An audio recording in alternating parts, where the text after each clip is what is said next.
Welcome to Phillip Highlights. I'm Tiffany and I'll be serving you the latest news of the week. Your news, our business.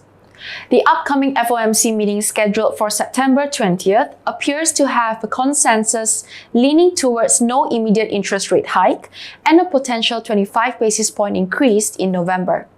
Specifically, the US non-farm payrolls increased by 187,000 jobs last month after rising by 157,000 in July, while Fed Chair Jerome Powell has expressed a preference of 100,000 per month.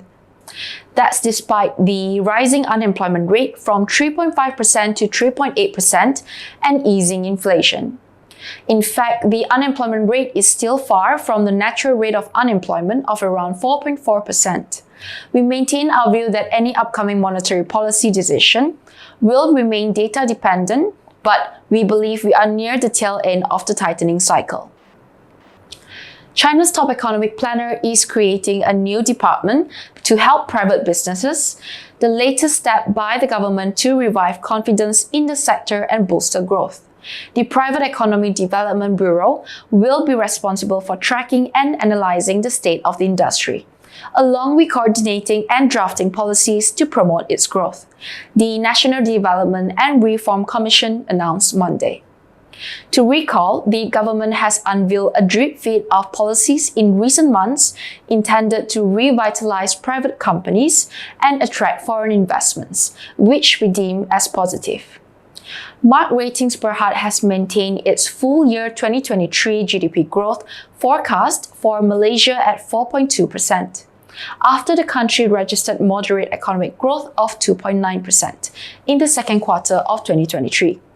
The rating agency said in a statement that the moderate growth of 2.9% from 5.6% in first quarter of 2023 was presaged by weaker performance of the external sector. The second quarter GDP growth, which was lower than consensus expectations of 3.3%, was the weakest since the 4.5% contraction in third quarter of 2021. It is worth mentioning that Bloomberg's consensus forecast for the full year GDP growth remains at 4% for 2023 and 4.5% for 2024. While this year is expected to be more favorable for investments than the previous year, it is important to stay watchful for any market volatility. Phillip Capital Malaysia provides a comprehensive list of products, including discretionary private managed accounts and unit trusts that are offered to retail investors, high net worth individuals, corporations, and institutions. Whether you want to DIY, seek for advice, or let the expertise fully handle your portfolio, our platform can cater to your needs and preferred way to achieve the financial goals. That's all for today. Stay tuned for the next Phillip Highlights. This update is brought to you by Phillip Capital, your partner in finance.